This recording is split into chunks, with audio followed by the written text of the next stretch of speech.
Sudah terlihat belum?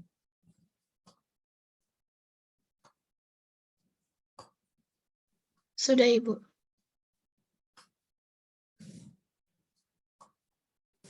Permakultur. Oke, permakultur. Ada yang pernah dengar permakultur? Mengenai permakultur? Belum, Ibu. Belum. Baik, alhamdulillahnya ya karena ini saya sharing mengenai permakultur ini karena saya pernah mengikuti seminar dan saya rasa bagus untuk dijadikan materi di pertanian perkotaan ya. Nah, di permakultur ini ini sebenarnya sistem pertanian juga sebenarnya sistem pertanian yang memang mementingkan ekologi dalam penanamannya gitu ya, dari lingkungannya, dari segi lingkungan ya, diperhatikan ya, dan berintegrasi gitu maksudnya ya, dan berintegrasi. Nah, biasanya kalau permakultur ini biasanya ini cocoknya di di kawasan atau areal atau lahan yang bisa dikatakan kayak lumayan luas gitu ya, karena ada beberapa jenis tanaman atau bukan bagian tanaman, bagian pertanamannya kayak gitu ya, itu ada plot-plotnya, misalnya ada peternakannya, ada tanaman sayurannya gitu ya, dan ya macam-macam gitu. Nah, itu terintegrasi jadi satu gitu. Nah, biasanya yang paling efektif ya memang di lahan yang agak luas. Nah, kemudian bagaimana bisa atau apakah bisa permakultur ini dilakukan di perkotaan atau di urban gitu ya, di perkotaan? Jawabannya sangat bisa ya. Dengan lahan-lahan terbatas atau di lahan sempit itu bisa kita melakukan permakultur ya. Oke. Sebelum masuk ke materi intinya, kita tahu dulu tuh permakultur itu apa sebenarnya gitu ya. Nah, di permakultur ini itu kata-kata permakultur ini ya, kata permakultur ini itu dicetuskan atau diciptakan oleh Bill Mollison tahun 78 gitu ya. Dia seorang ekologis dari Australia, ahli ekologi dari Australia, dan juga dia berkolaborasi atau bersama dengan muridnya ya atau siswanya gitu, namanya David Holmgren ya, David gitu. Jadi Bill Mollison dan David ini mencetuskan atau kajian mengenai permakultur. Nah, sebenarnya kalau saya pikir sih sebelum adanya David dan Bill Mollison ini menciptakan bahwa oh ini permakultur loh, sistem permakultur yang seperti ini. Sebenarnya Indonesia itu sudah paham bahkan gitu ya, sudah pernah melakukan ini gitu loh di pedesaan-pedesaan gitu. Bahkan di beberapa petani di desa pun ya kalau punya pekarangan atau segala macam udah bisa gitu ya, ada ternaknya, ada perikanannya, ada kebun sayurnya gitu ya, terus ada tanaman pangannya. Sebenarnya kalau bisa dibilang kayak sistem yang seperti ini mah sudah ada di Indonesia, jangan-jangan pionirnya ada di Indonesia gitu loh ya. Nah, permakultur ini adalah tentang bagaimana mendesain ya atau merancang bisa dikatakan kayak habitat manusia dan sistem produksi dari makanan atau sistem pangannya gitu ya. Dan di sini kan tadi ya terintegrasi, kemudian permakultur erat kaitannya dengan ketahanan pangan sebenarnya ya, dengan ketahanan pangan ya, bagaimana pangan itu bisa tersedia sepanjang waktu gitu ya. Nah, ini kaitannya dengan permakultur sangat erat gitu ya. Jadi bisa dikatakan juga bahwa permakultur itu merupakan sistem desain ya untuk menciptakan lingkungan yang bisa dikatakan lingkungan manusia yang berkelanjutan ya, yang berkelanjutan, yang sustainable, berkelanjutan gitu. Nah, kemudian bagaimana karakteristiknya untuk permakultur ini gitu ya. Nah, permakultur ini mempromosikan pertanian organik yang tidak menggunakan pestisida untuk mencemari lingkungannya. Karena tadi kuncinya adalah di sistemnya ekologis ya, atau mementingkan lingkungannya ya, artinya seminim mungkin atau bahkan tidak menggunakan pestisida sama sekali gitu. Artinya pestisida kimia gitu. Sebentar, saya matikan ini dulu ya, karena hujan deras. Bentar.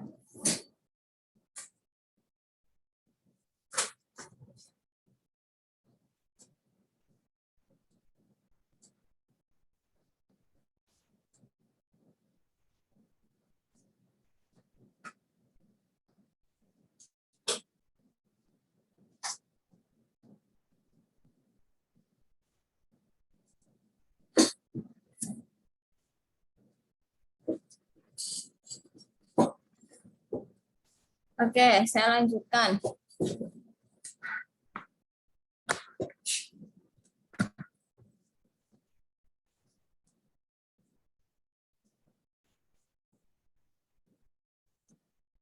Ya, jadi di permakultur ini sebisa mungkin atau mengharuskan atau bisa dikatakan ya wajib lah untuk menjadi pertanian organik atau organik gitu ya. Jadi tidak menggunakan pestisida sama sekali gitu, pestisida kimia artinya ya, pestisida kimia sama sekali.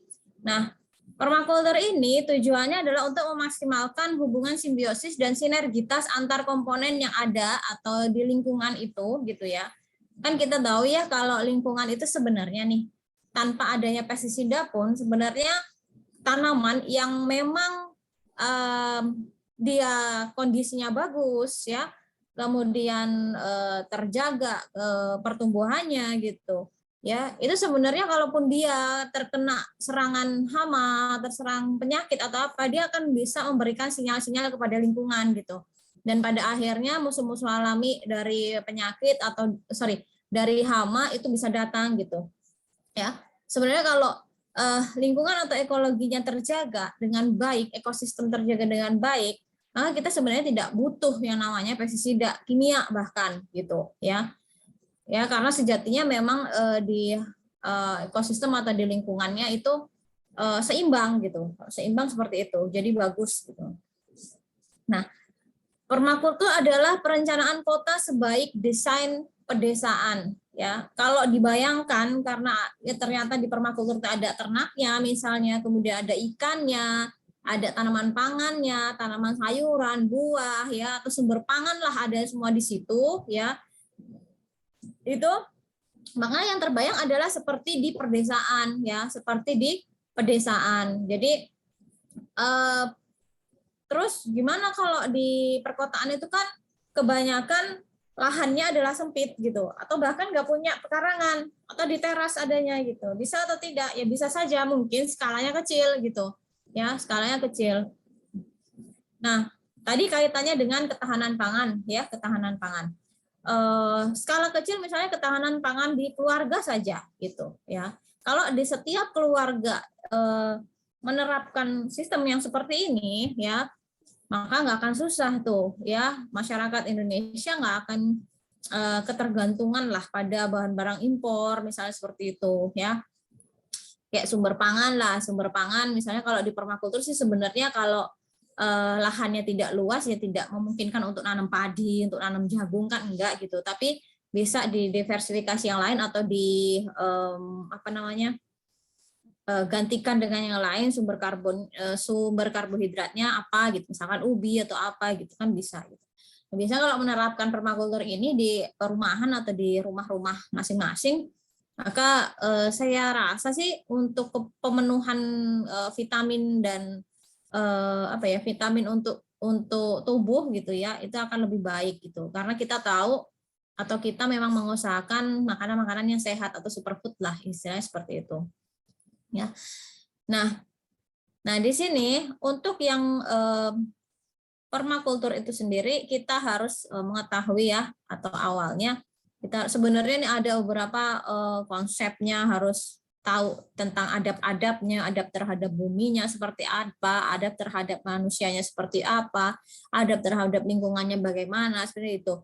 Banyak sebenarnya ya untuk kajiannya, sebenarnya di sini banyak, tapi saya hanya menjelaskan yang terkait dengan teknisnya sih seperti apa sih sebenarnya prakteknya gitu loh. ya. Atau biasanya kalau saya sampaikan yang ringan-ringan seperti ini akan mudah dipahami gitu. Ya, yang pertama yang harus dilakukan dalam permakultur ya kita harus memahami dulu area tanamnya, ya. Kita harus memahami dulu area tanam, ya. Kalau saya bilang tadi bahwa ini sangat cocok di pedesaan misalnya, ya. Tapi tidak menutup kemungkinan dilakukan di kota pun juga bisa, gitu, ya. Di perkotaan pun juga bisa, gitu. Kita lihat dari area tanamnya gitu ya. Kalau kita punyanya hanya di teras saja ya, berarti penanamannya yang nggak perlu yang memang kita harus ngolah tanah ya, nyangkul terus segala macam ya, cukup dengan pot-pot saja gitu ya. Cukup dengan pot-pot saja seperti ini misalnya. Ya, misalnya ini yang hanya luasan terasnya paling berapa, 1 kali berapa meter gitu.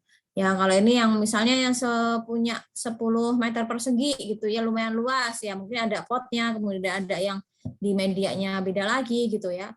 Atau yang agak luas lagi 100 meter persegi misalnya. Ya kan kemarin jenis-jenis pekarangan menurut luasannya kan banyak ya, atau artinya ada dikelompokkan berapa gitu ya, yang luasannya sekian termasuk pekarangan apa, luasannya sekian termasuk pekarangan apa, seperti itu. Jadi kita harus memahami area tanamnya ya, dari tempat menanam dan ketinggian lokasi tanamnya itu juga penting untuk kita ketahui gitu ya. Nah, memahami area tanam ini juga kita harus tahu atau kaitannya dengan tanah ya, kemudian curah hujannya, kemudian intensitas sinar mataharinya seperti apa gitu. Ya, kita lihat di sini untuk kondisi tanah berdasarkan lokasi tanam, kita harus memilih ya, istilahnya memilih tanah yang subur tuh yang seperti apa gitu ya. Apalagi kalau memang kita hanya di perkotaan, kemudian kan kita nggak mungkin menemukan tanah yang memang seperti yang kita inginkan, artinya seperti itu di sekitaran gitu ya. Bahkan kita susah sekali untuk mencari media tanam berupa tanah gitu ya, yang bagus, misalnya seperti itu. Jadi paling beli gitu ya, sekarung 2 karung seperti itu, atau benar-benar yang sudah jadi media tanamnya, tinggal nanam saja gitu. Nah, kita harus mengetahui jenis tanahnya, atau tanahnya harus subur seperti itu ya.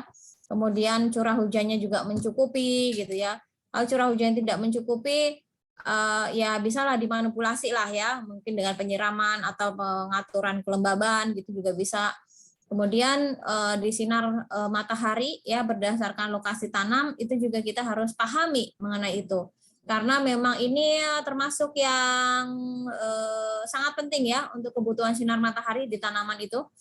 Ya, kan sebenarnya ada beberapa tanaman yang misalkan suka dengan sejuk, suka dengan sinar matahari gitu-gitu ya. Jadi harus tahu area atau lokasi kalian tinggal, istilah seperti itu seperti apa kebutuhan atau intensitas sinar matahari yang terpancar itu seberapa banyak gitu, misalnya seperti itu.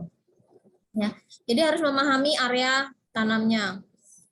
Bisa nggak Bu permakultur itu dilakukan di balkon misalnya? Ya bisa aja gitu, tapi skalanya sangat-sangat kecil gitu, ya, sangat kecil. Nah, sebenarnya ini kaitannya kan ya tadi ya dengan urban farming ya, perkotaan, dengan landscaping pun ya, dengan landscaping pun ini juga ada kaitannya gitu ya, bagaimana kita mengatur beberapa letak-letak tanamannya supaya lebih indah gitu kan, ada kaitannya dengan landscape juga gitu.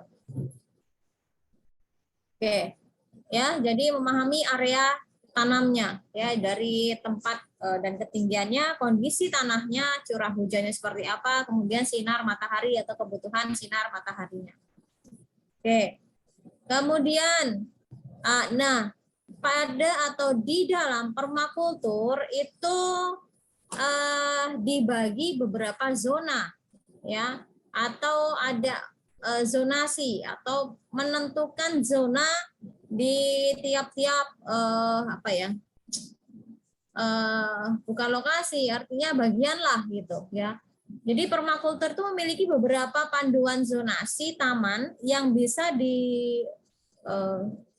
digunakan dan disesuaikan dengan kebutuhan area tanam kita.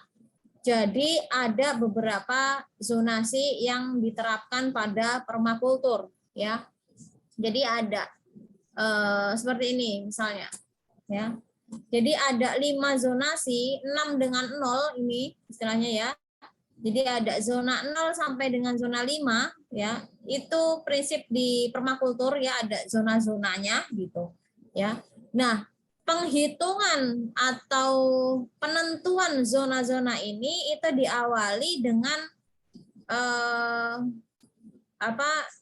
misalnya nih di zona 0. Zona 0 itu yang memang yang kita beraktivitas di situ. Ya misalnya ya kayak rumah, dapur itu.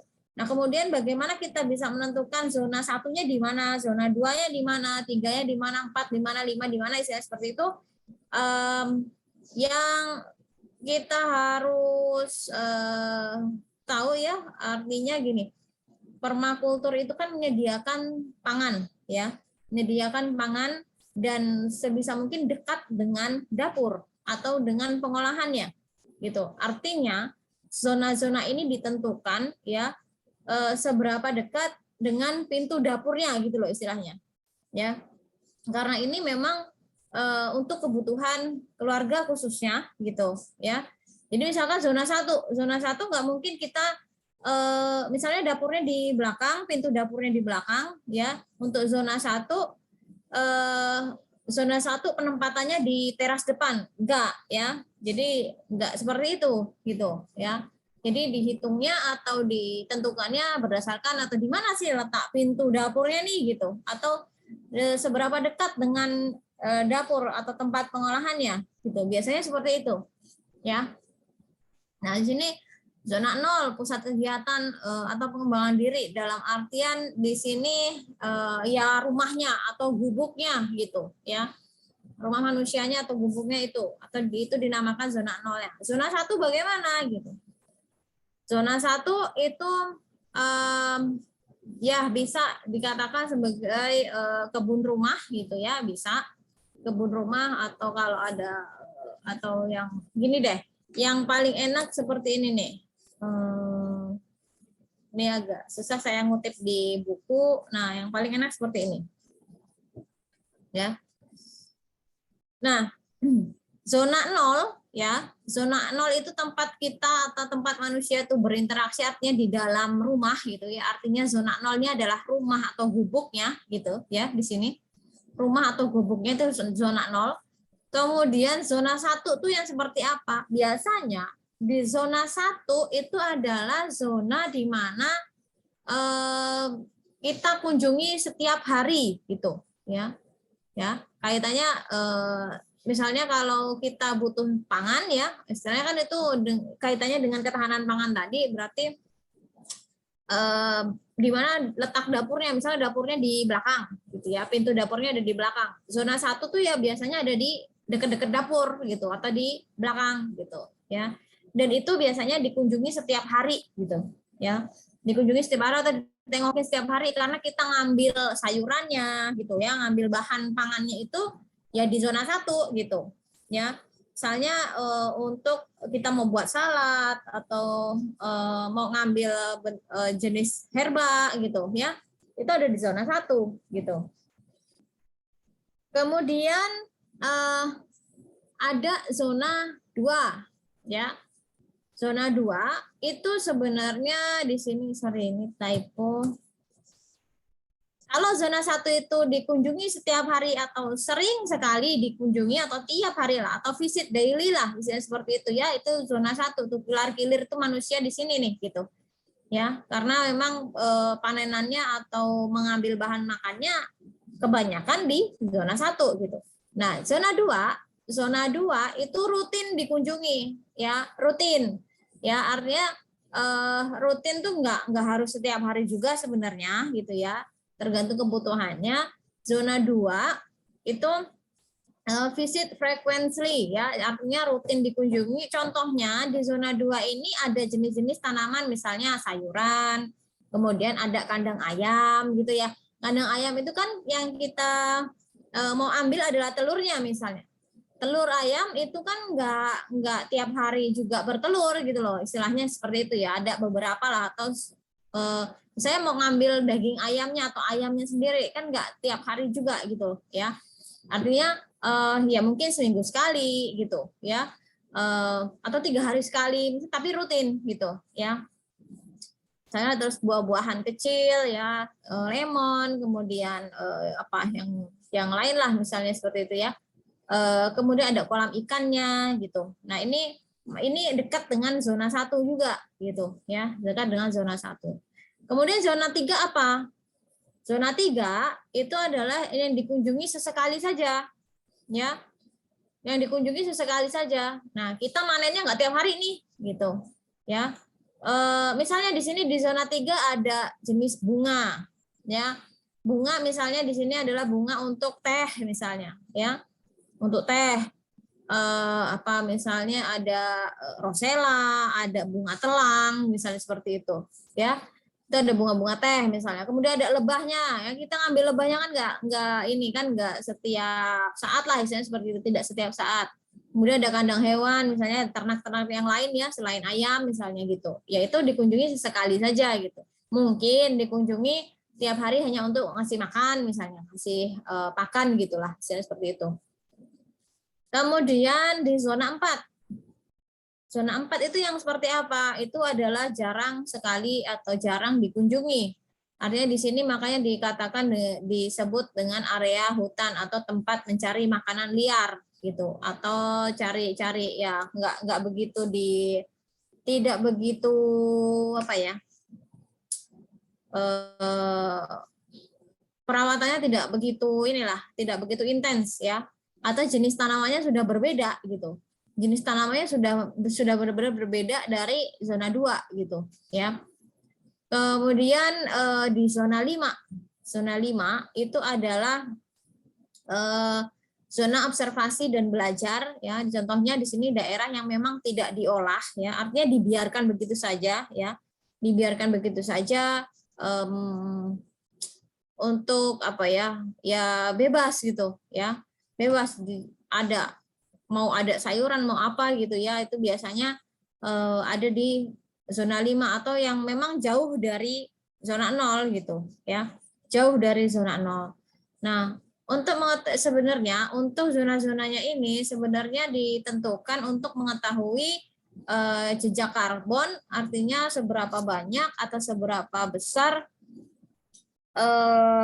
yang dibutuhkan manusia ya, seberapa sering kita panen atau kita butuhkan jenis makanan yang mana nih gitu, yang sering ya, berarti itulah yang ditanam di dekat rumah gitu atau di dekat zona 0 gitu ya.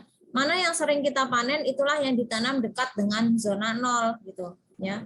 Kita nggak mungkin sayuran yang kita butuhkan tiap hari kita nanamnya di zona 4, di zona 5 ya.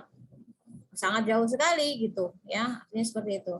Nah, untuk zona 0 sampai zona 5 ini bisa diterapkan di beberapa lahan atau areal yang luasannya lumayan gitu lah ya.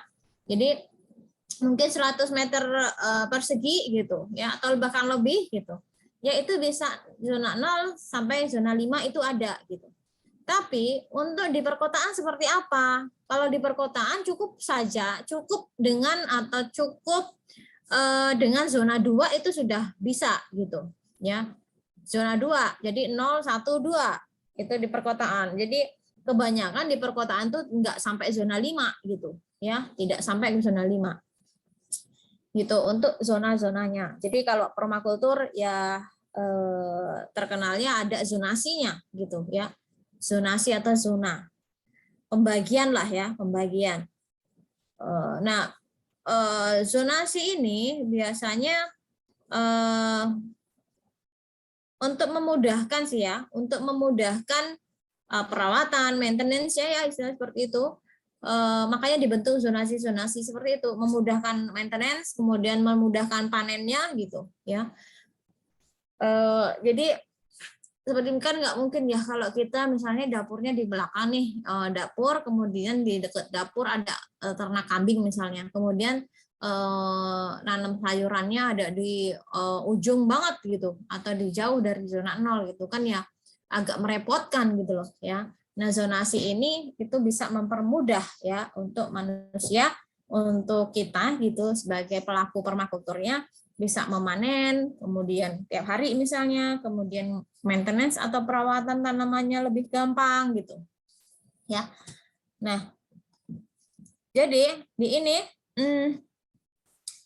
untuk kondisi atau zonasi untuk urban permaculture ini untuk kondisi urban ya, di mana halaman belakangnya cukup kecil ya, maka seluruh properti akan menjadi zona 0 ya, misalnya kayak rumah gitu ya.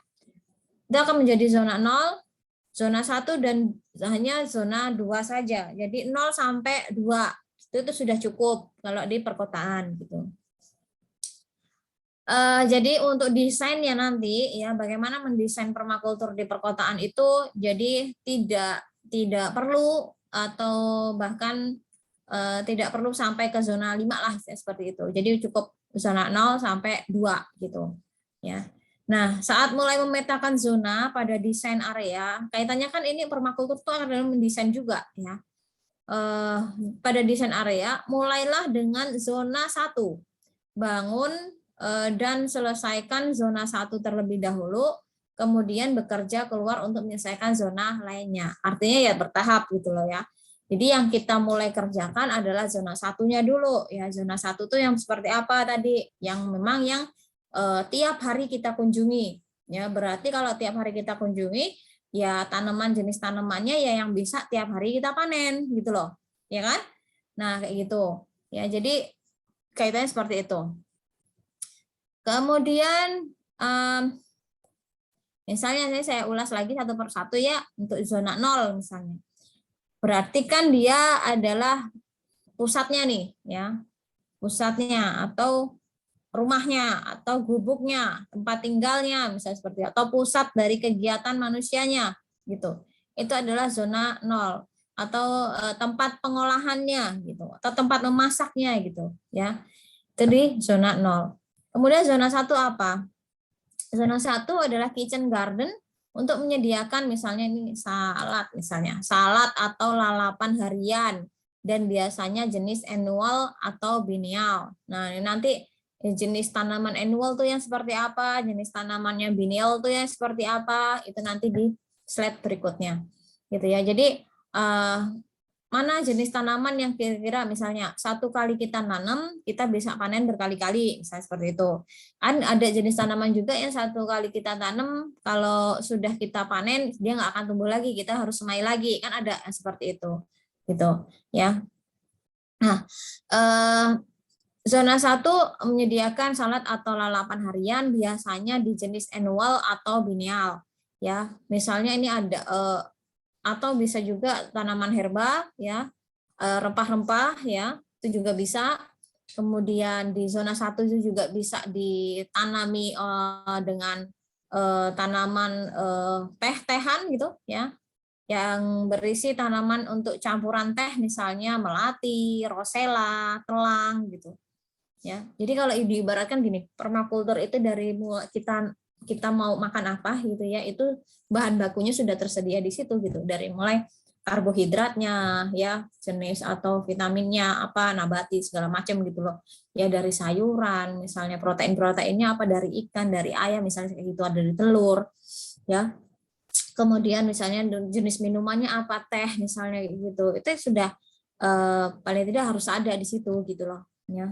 Atau direkomendasikan ada di situ gitu ya. Nah, kemudian ada pohon semak beris misalnya atau tempat semai. Nah, tempat semai ini itu seharusnya memang berada di zona 1 gitu ya, tempat semainya. Ya kan ya, dia karena bisa terkontrol ya, karena dikunjungi tiap hari gitu ya. Itu sebaiknya di tempat semai itu atau penyemaian ada di zona 1. Oke, kemudian zona 2. Zona 2 seperti apa gitu. Nah, untuk zona 2 itu biasanya ini ada jenis sayuran biennial dan perennial atau sayuran yang memiliki musim tanam yang panjang. Misalnya ada brokoli, kembang kol, kentang kayak gitu ya. Dan tadi kan kalau zona 2 dia tidak setiap hari dikunjungi kan. Berarti paling tidak tidak tiap hari panen lah misalnya seperti itu ya kan. Hanya sesekali atau frekuensinya sesekali saja gitu ya, berarti jenis sayurannya adalah yang biennial atau perennial bahkan gitu ya. Misalnya di sini ada pohon buah kecil seperti family citrus atau apel atau dan apel gitu ya, kayak jeruk nipis atau lemon gitu ya, bisa. Kemudian tanaman rimpang bumbu yang tidak dipanen harian itu juga ada di zona 2 ya, atau dekat dengan zona 1 ya gitu. Kalau memungkinkan sih sebenarnya ya nggak masalah juga kalau dia ditanam di zona pertama kalau memang ada lokasinya, ada tempatnya gitu atau cukup gitu ya. Nah ini misalnya bumbu atau tanaman rimpang bumbu, ada jahe, kunyit atau temu-temuan yang lain gitu ya. Temu kunci, temu lawak misalnya kayak gitu ya. Itu kan jenis-jenis rempah ya, atau yang bentuknya rimpang ya, bisa juga dijadikan bumbu-bumbu lah seperti itu. Kemudian ada daun salam misalnya, kemudian ada serai misalnya seperti itu ya. Kemudian nah, di zona 2 ini tadi kan masih dekat dengan zona pertama ya. Berarti ada atau sebisa mungkin ada pengolahan limbahnya. Ya. Nah, untuk permakultur itu sendiri kan tadi terintegrasi saya bilang ya, dari semua jenis lah seperti itu dia akan terintegrasi. Nah, permakultur itu juga terkenal dengan zero waste ya, atau sangat minim sekali adanya limbah gitulah. Misalnya limbah yang terbuang, benar-benar terbuang gitu. Jadi semua jenis limbah itu ya kembali lagi ke alam nantinya gitu ya. Jadi ada pengolahannya, mau itu kompos ya, atau mau kompos cair, kompos padat misalnya seperti itu. Nah, itu bisa dijadikan beberapa alternatif ya untuk pupuknya. Makanya pupuk kimia sudah tidak, pestisida kimia juga sudah tidak gitu ya.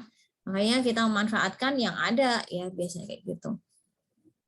Kemudian ada kandang unggas dan kelinci misalnya seperti itu ada di zona 2, kolam aquaculture juga bisa, atau ada rainwater harvesting juga bisa gitu ya.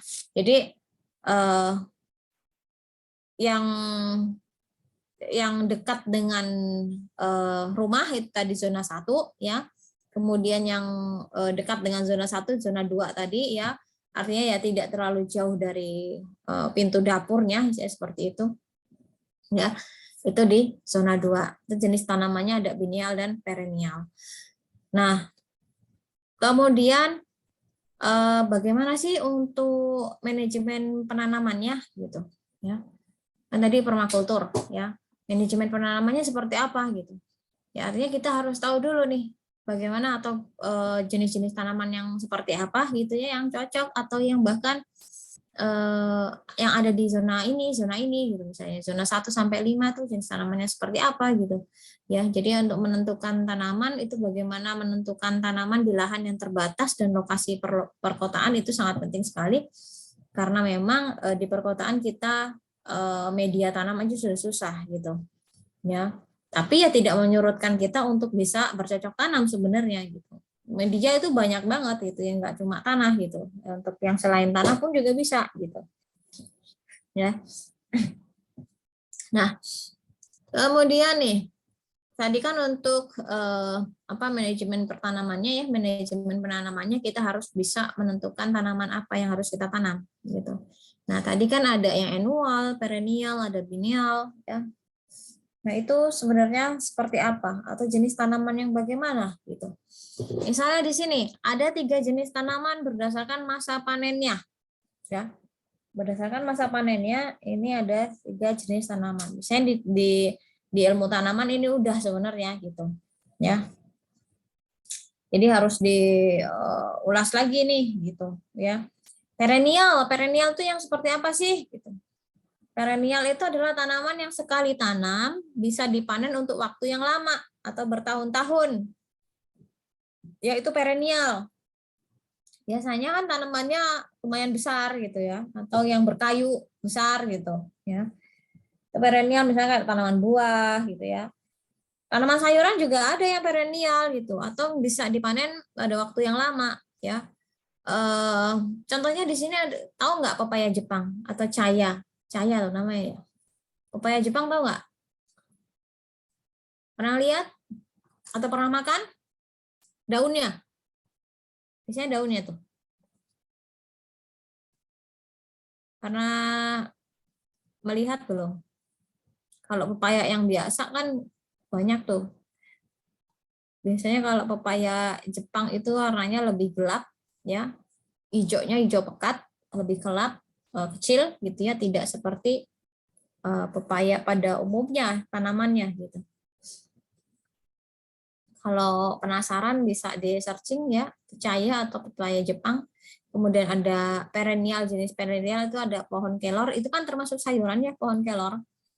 Pernah makan sayur kelor, daun kelor? Ada itu juga tuh, bayam Brasil. Pernah lihat bayam Brasil nggak? Bayam Brasil ini jenis tanaman perennial karena dia bisa dipanen lagi nih, nggak hanya misalkan tanam kemudian panen mati gitu, enggak. Jadi ditanam kemudian kita potong gitu ya, itu nanti bisa tumbuh lagi gitu. Jadi masih bisa bertahan lah ya pada jangka waktu yang lama gitu. Itu ada bayam Brasil. Udah ada tanaman sambung nyawa juga ada ya.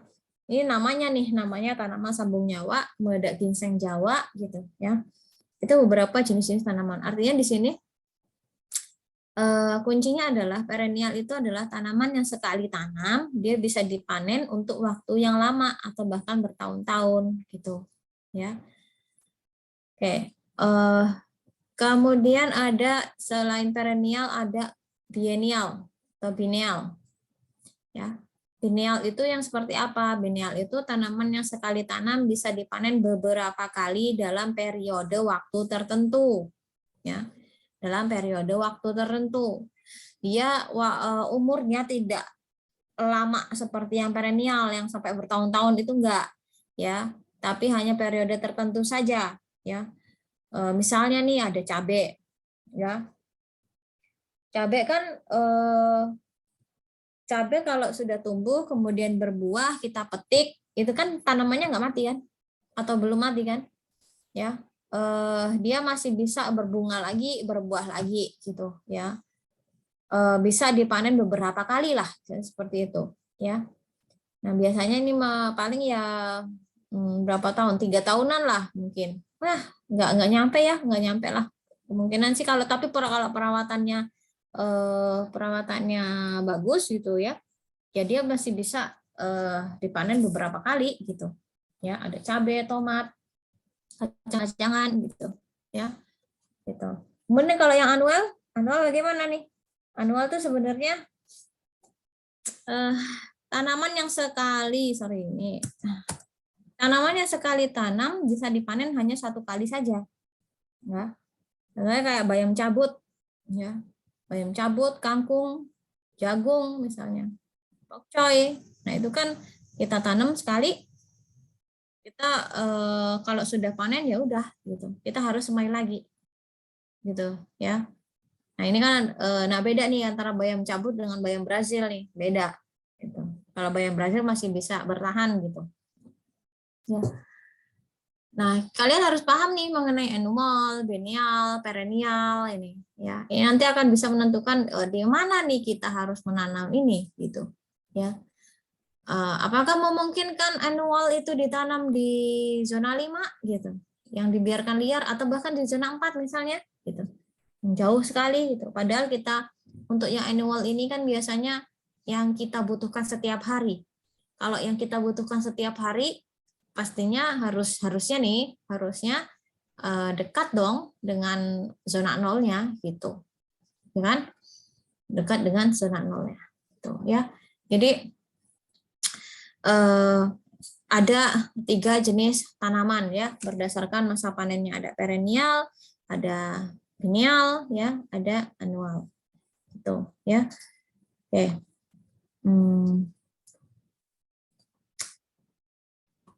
Oke.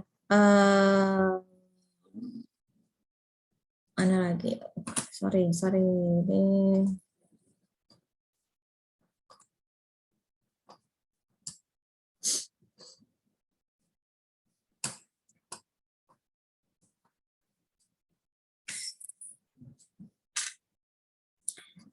Oke, kemudian nih tadi ada 3 jenis tanaman berdasarkan masa panennya.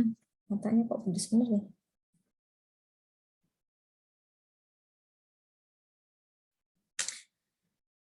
Nah, tadi kan manajemen penanaman ya, kaitannya dengan manajemen penanaman, ini masih juga di manajemen penanaman ya. Kalau manajemen penanaman untuk ketahanan pangan ya, untuk ketahanan pangan nih khususnya di ketahanan pangan keluarga misalnya seperti itu ya. Itu ada beberapa kriteria nih.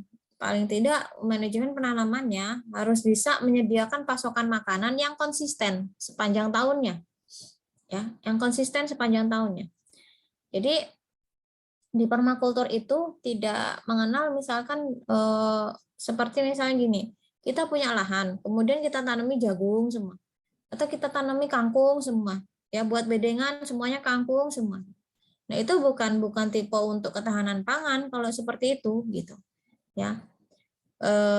Kan kalau kita tanam satu bedengan kangkung semua, bayam semua misalnya itu satu jenis sayuran saja seperti itu kan kalau panen kan harus serempak ya, harus serempak. Apakah pada saat satu kali panen itu akan kita makan semua kan enggak? Kita kan makan atau kita mengonsumsi sayur-sayuran itu ya seperlunya saja, gitu kan?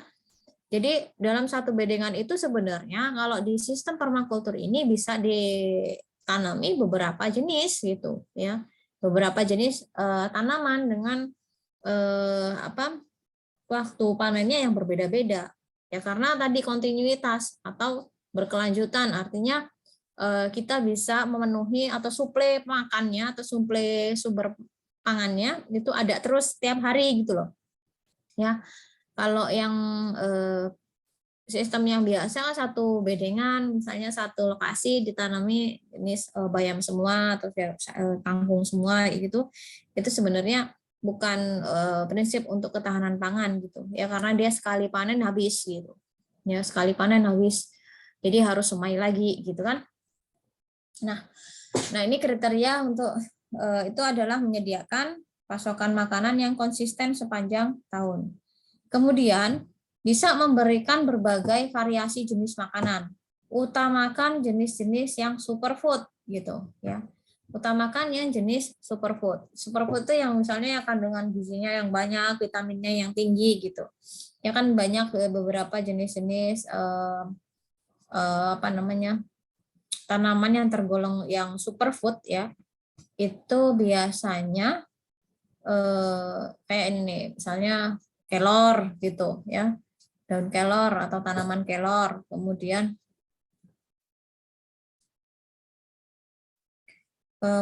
ada lagi misalnya tahu nggak daun mangkokan? Daun mangkokan ada nggak yang tahu nggak yang daunnya tuh kayak bentuk mangkuk? Tahu. Nah, itu sebenarnya masuk ke superfood sebenarnya itu. Ya, kemudian ada caya atau pepaya Jepang itu termasuk superfood juga. Kemudian ada sambung nyawa itu juga bisa. Nah, biasanya superfood ini biasanya ya tanaman-tanaman yang memang misalnya ada kandungan vitaminnya yang banyak, mengatasi stunting gitu biasanya. Ya kan ada beberapa program dari pemerintah daerah atau enggak ya, pemerintah daerah mana gitu. Itu suruh nanam kelor gitu, suruh nanam kelor. Nah, itu untuk kelor itu sendiri itu kan bisa langsung disayur atau bahkan dibuat bubuk misalnya gitu atau tepung gitu kan. Nah, itu bisa untuk mengatasi stunting juga atau gizi buruk gitu ya. Jadi bisa memberikan berbagai variasi jenis makanan gitu. Ya, kemudian memberikan makanan yang dibutuhkan dari banyak tanaman atau pohon. Ya, karena memang di permakultur itu kan banyak jenis yang harus ditanam gitu ya. Walaupun sedikit-sedikit nih gitu ya. Tapi banyak jenis gitu. Karena tadi untuk ketahanan pangan. Berkelanjutan kan ketahanan pangan itu. Oke, Kemudian, nah kaitannya dengan itu, makanya biasanya nih para permakultur itu atau praktisi permakultur itu akan membuat kalender pertanaman ya. Kapan kita untuk nyemai, kapan untuk dilakukan tanam ini, tanam yang annual, tanam yang perennial, tanam yang biennial itu yang mana? Ya jadi ada kalender tanamannya gitu ya. Di musim hujan misalnya itu ada yang eh, tidak apa ya namanya, di musim hujan itu jangan atau lebih baik itu tidak lebih baik untuk persemaian gitu ya, lebih baik untuk persemaian tapi tidak untuk penanaman ke lahan gitu, biasanya kayak gitu ya. Nah itu harus diatur gitu loh ya, mana yang di indoor, mana yang di outdoor misalnya, kemudian mana yang harus ditanam langsung, ini di bulan berapa, di bulan berapa. Nah, ini contohnya saja sebenarnya ya. Jadi kalau di petani di pedesaan ya biasanya yang banyak nanam tanaman pangan kayak padi, jagung atau palawija yang lain itu biasanya punya kalender pertanamannya sendiri gitu ya, sesuai dengan musim tanamnya gitu ya. Atau musim hujan di bulan apa. Nah, ini yang cocoknya di eh, tanaman A, B, C misalnya. Ya, tidak untuk B, C, D misalnya, D, E, F misalnya kayak gitu ya. Jadi berbeda-beda untuk tiap ininya. Ya, nah, kalender pertanaman ini kan ini bisa menentukan kapan kita panennya, kapan kita tanamnya gitu ya. Dan bisa diatur suplai makanannya bisa tersedia sepanjang sepanjang saat atau setiap saat gitu loh ya, setiap saat. Jadi kan bermacam-macam tadi untuk jenis permakulturnya. Nah, kemudian bagaimana sih untuk strategi dalam pemilihan tanaman untuk yang urban permakultur atau permakultur yang dilakukan di perkotaan gitu ya. Ingat ya, untuk yang perkotaan tadi tidak perlu atau tidak perlu sampai ke zona 5. Jadi zona 0 sampai 2 saja itu sudah cukup ya. Karena di perkotaan memang dari lahannya juga terbatas kan. Jadi bisa diusahakan zona sampai atau ya paling enggak zona 2 lah gitu. Ya. Nah, strategi pemilihan tanaman untuk urban permakultur ini ya. Yang pertama misalnya ada pohon buah ya. Di sini semakin beragam pohon buahnya, maka akan semakin banyak yang bisa, banyak typo di sini, yang bisa dipanen sepanjang tahun. Kenali masa panen buah agar bisa mendapat suplai sepanjang tahun, gitu ya. Jadi ya terserah mau buah-buahannya apa gitu, ya. Mangga misalnya, kemudian jambu air misalnya kayak gitu, ya.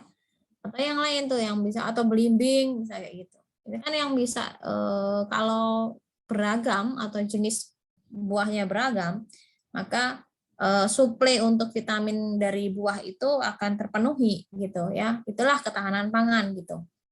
Ya. Terus gimana Bu kalau misalnya di perkotaan itu kan tanahnya nggak atau lahannya nggak luas tuh, gimana kita bisa nanam pohon buah gitu ya? Bisa aja sekarang kan tabu lampot bisa gitu ya, pakai pot gitu. Ya, biasanya kalau tanaman buah itu kan bisa juga, kalau yang tabu lampot bisa diletakkan di eh, belakang rumah atau bahkan di teras gitu ya, bisa seperti itu.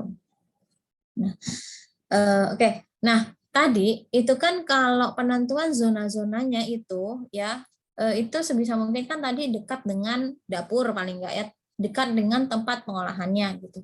Kalau dapurnya di belakang tapi pintu menuju dapurnya itu di belakang nggak ada pintunya, atau bahkan kita menuju dapur tuh harus misalnya dari depan gitu ya, ya berarti ya yang paling dekat dengan pintu itu ya yang di bagian depan misalnya kayak gitu kan. Sekarang kalau di rumah-rumah perkotaan tuh kan bagian belakang kadang malah nggak ada pintu ya, karena mentok sama tembok rumah orang kan. Jadi untuk zona 1 2 bisa aja di depan rumah gitu. Ya, bisa aja di depan rumah. Nah, tadi ada pohon buah. Kemudian kalau untuk tanaman sayuran itu yang bagaimana tuh? Strategi pemilihan tanamannya seperti apa gitu. Ya. Nah, di sini ada strateginya nih. Ya. Pilih tanaman yang perennial tuh, ya. Pilih tanaman perennial dengan jumlah yang lebih banyak, ya. 70% lah tanaman perennial. Tanaman perennial tadi apa? Tanaman yang bagaimana?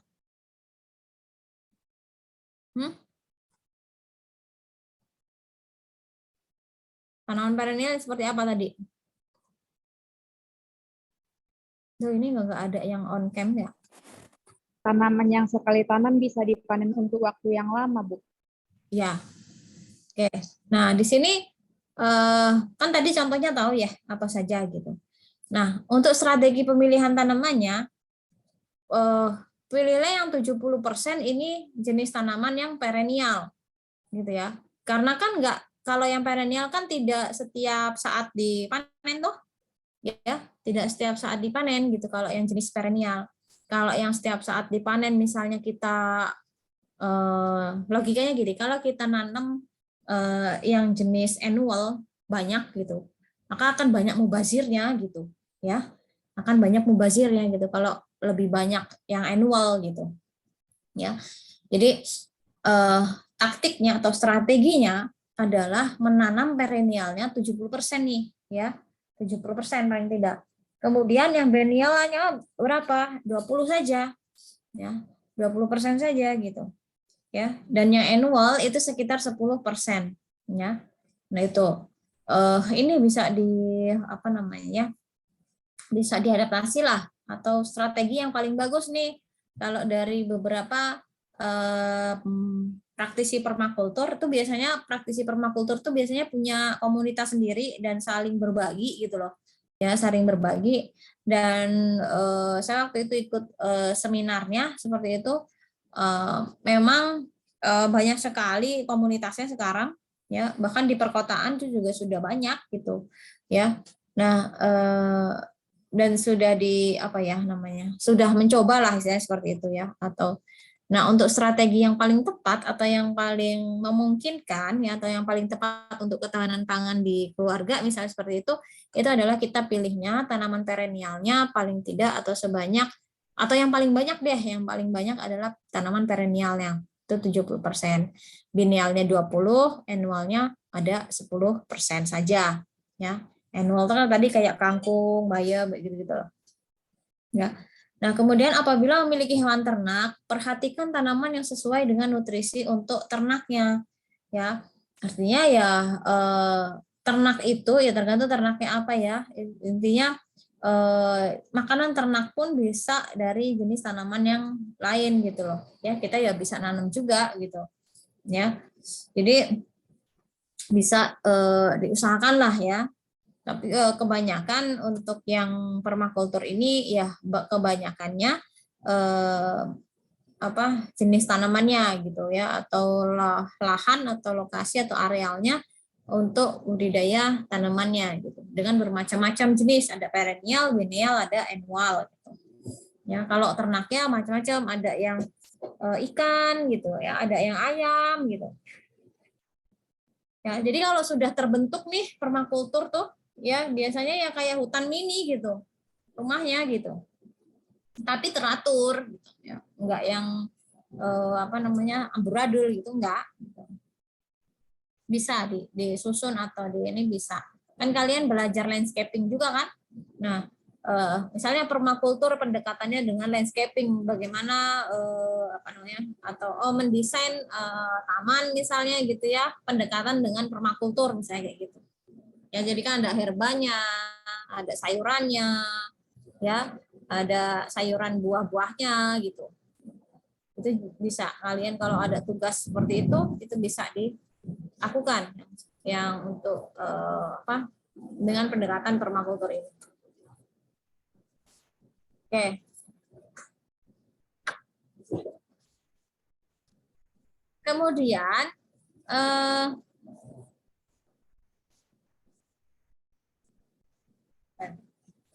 Nah, kita juga harus tahu ya, tadi kan dari strategi pemilihan tanaman untuk permakultur di urban, itu kan 70% perennial, biennialnya 20, annualnya 10, ya kan? Kemudian seperti apa untuk pilihan tanamannya? Misalnya, kan harus ada ya, kan tadi kaitan dengan ketahanan pangan, berarti kan harus ada sumber karbohidratnya dong. Ya, ada sumber karbohidratnya. Biasanya kalau orang Indonesia, sumber karbohidrat yang dimakan gitu ya, biasanya padi gitu-gitu ya. Nah, tapi kalau yang padi itu sebenarnya tidak direkomendasikan untuk ditanam di permakultur gitu ya. Nih ada tidak direkomendasikan menanam jenis serealia jagung, padi, gandum dan lain-lain karena secara luas lahan dan masa panen tidak mampu memenuhi kebutuhan ya. Jadi butuh waktu yang lama untuk bisa panen padi, jagung, gandum gitu loh maksudnya ya. Berarti kan tidak direkomendasikan. Tapi kalau mau nanam gitu aja ya nggak masalah sebenarnya, nggak dilarang.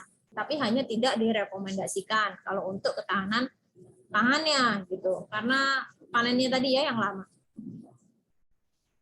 Bentar.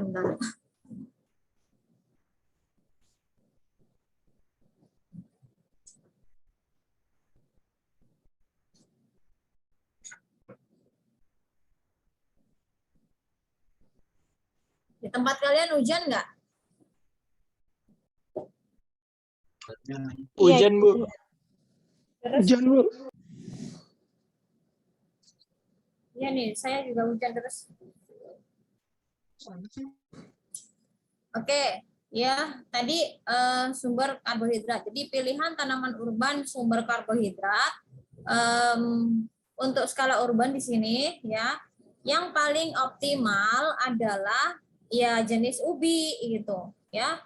Jenis ubi, misalnya ubi jalar, kemudian talas, ganyong, kentang gitu biasanya. Nah ini yang seperti ini yang biasanya direkomendasikan atau memang yang panennya itu tidak terlalu lama gitu loh ya. Biasanya tanaman-tanaman seperti ubi yang sejenisnya ini itu bisa dipanen per 3 bulan ya. Dan ini bisa juga ditanam di pot bahkan gitu ya. Walaupun menjalar misalnya ya, itu bisa kan jenisnya menjalar ya, ya buat ajir, buat lanjarannya atau pakai para-para atau paranet atau pakai jaring-jaring apalah gitu ya, itu bisa diusahakan seperti itu bisa. Nah, ini sumber karbohidratnya kebanyakan adalah yang jenis ubi ya. Tapi beda ya sama yang singkong misalnya. Ya kalau singkong itu menjadi prioritas keduanya ya. Tadi untuk prioritas utama ya, untuk yang ubi, talas misalnya atau jenis ganyong, kentang gitu. Ya. Kalau kentang itu kan juga bisa dihidroponik kan ya. Tapi biasanya lebih bagusnya di aeroponik kalau nggak salah. Kentang itu. Nah, itu tadi yang prioritas utamanya. Nah, kalau prioritas keduanya apa? Ya, prioritas kedua itu baru sumber karbo yang memiliki masa panennya lebih lama. Ya, seperti singkong. Saya agak terganggu. Bentar.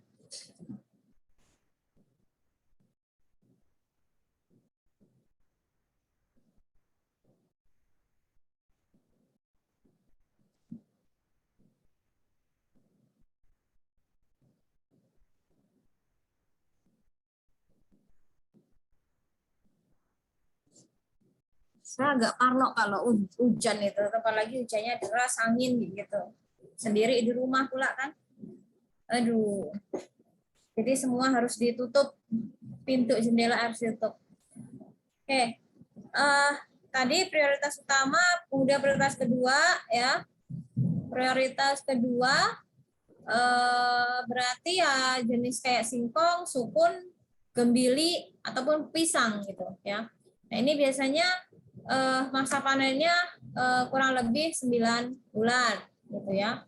Singkong itu 9 bulan bahkan 1 tahun gitu ya. Jadi bisa di panen ya, atau panennya lebih lama lah dari yang sumber karbohidrat yang prioritas utama tadi, ya. Nah, kemudian tadi ya tidak direkomendasikan di permakultur itu untuk menanam jenis serealia atau seperti jagung, padi atau gandum. Nah, di situ Bu kok itu prioritas kedua ada pisang sih gitu kan. Nah, ini biasanya kalau bahkan ya pisang itu juga bisa dikatakan sumber karbohidrat. Biasanya itu di beberapa daerah banyak juga yang mengonsumsi pisangnya masih mentah gitu loh. Pisang masih mentah itu ya kalau misalnya dibuka, digoreng gitu ya itu udah rasanya kayak ubi itu udah kayak jenis karbohidrat. Di beberapa daerah atau di salah satu daerah itu bahkan bisa jadi pengganti karbohidrat yang memang kayak beras gitu ya atau padi gitu. Itu bisa, pisang tuh bisa. Gitu ya. Oke, nah itu pilihan tanaman urban yang sumber karbohidrat. Kemudian ada pilihan tanaman urban yang jenisnya tanaman sayuran, ya. Pastinya harus pilih yang bisa dikonsumsi, baik itu dari daun, batang, bunga, biji ataupun akar, gitu ya. Jadi terserah mau jenis sayurannya apa, gitu ya. Jenis sayurannya apa, itu bisa diusahakan di permakultur ini, ya. Kemudian pilih jenis perennial dan superfood sehingga dapat dipanen harian, ya bisa dipanen harian. Ya, annual juga bisa sih ya, annual juga bisa, ya. Nah, superfood ini contohnya nih, ya ada tadi ya saya bilang bahwa ada tanaman kelor atau moringa, ada sambung nyawa, caya, daun mangkokan. Nah ini itu tergolong di superfood. Ya, jadi gini biasanya kan kalau tanaman atau sayuran ya yang punya warna lebih gelap ya itu biasanya antioksidannya tinggi gitu ya, antioksidannya tinggi. Atau yang warna ungu gitu ya itu biasanya banyak tuh yang antioksidannya tinggi gitu ya, jenis-jenis bunga yang bisa kita konsumsi untuk teh misalnya itu kayak bunga telang. Tahu bunga telang nggak? Bunga telang warnanya ungu, biasanya kalau rasanya itu biasanya hambar sih biasanya ya. Kalau nggak tahu kalian bisa searching tuh bunga telang seperti apa gitu. Itu ada juga banyak kok yang apa namanya, bahkan kakak tingkat kalian itu bikin minuman dari bunga telang ya, dari bunga telang, dan itu enak ya.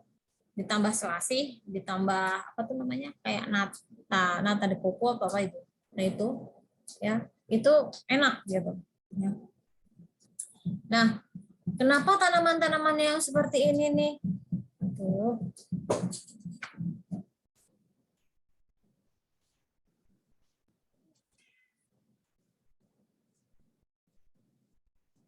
Kenapa tanaman-tanaman seperti ini dinamakan superfood sih gitu loh ya.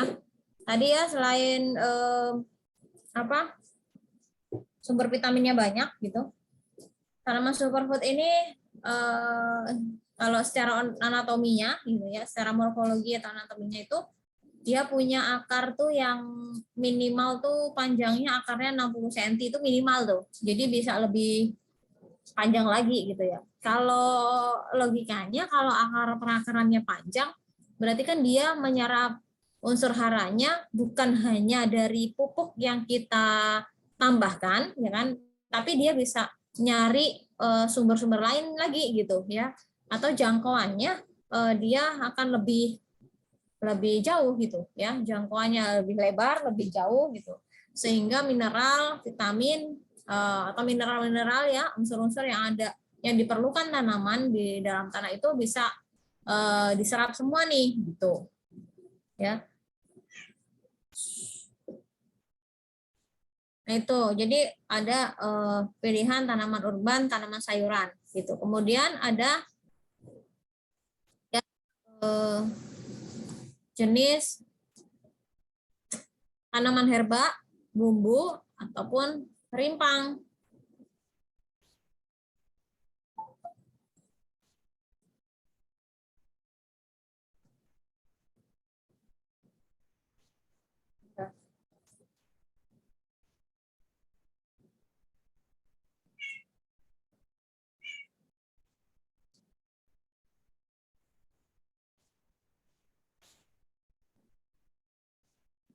Oke, pilihan tanaman urban, jenis tanaman herba, bumbu, dan rimpang. Ya, di sini pilih yang dapat tumbuh dengan mudah dari hasil biji seperti cabai atau yang bisa regrow, ya, atau bisa tumbuh lagi gitu loh setelah dipotong, setelah dipanen gitu misalnya gitu, ya.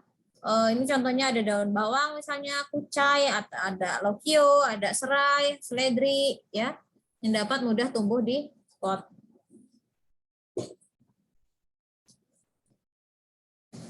Ya, nah itu. Kemudian untuk rimpang misalnya, rimpang juga dapat ditanam dari sisa bumbu dapur dan mudah ditanam di pot juga. Misalnya ada kunyit, kencur, jahe, lengkuas gitu ya.